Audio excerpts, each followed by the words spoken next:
এদিকে সরাসরি যুদ্ধে জড়াতে ব্যস্ত সব আয়োজন করছে যুক্তরাষ্ট্র।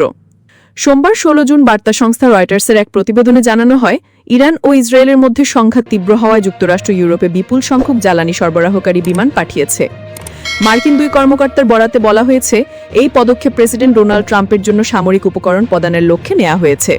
কর্মকর্তারা জানিয়েছেন, মার্কিন বিমানবাহী রণতরীর নিমিটস মধ্যপ্রাচ্যের দিকে এগিয়ে যাচ্ছে। এটিতে ৫,০০০ জন কর্মী এবং ৬০টিরও বেশি বিমান মোতায়েনের ব্যবস্থা রয়েছে। এর মধ্যে যুদ্ধবিমানও রয়েছে। মার্কিন প্রতিরক্ষা সচিব পিট হেগসেথ সোমবার রাতে এক্স-এ এক পোস্টে বলেন, তিনি মধ্যপ্রাচ্যের অতিরিক্ত রক্ষা ক্ষমতা মোতায়েনের নির্দেশ দিয়েছেন। তিনি বলেন, মার্কিন বাহিনীর সুরক্ষা আমাদের প্রধান প্রাধান্য এবং এই মোতায়েনগুলো আমাদের মধ্যপ্রাচ্যে আমাদের রক্ষাভঙ্গি শক্তিশালী করার জন্য।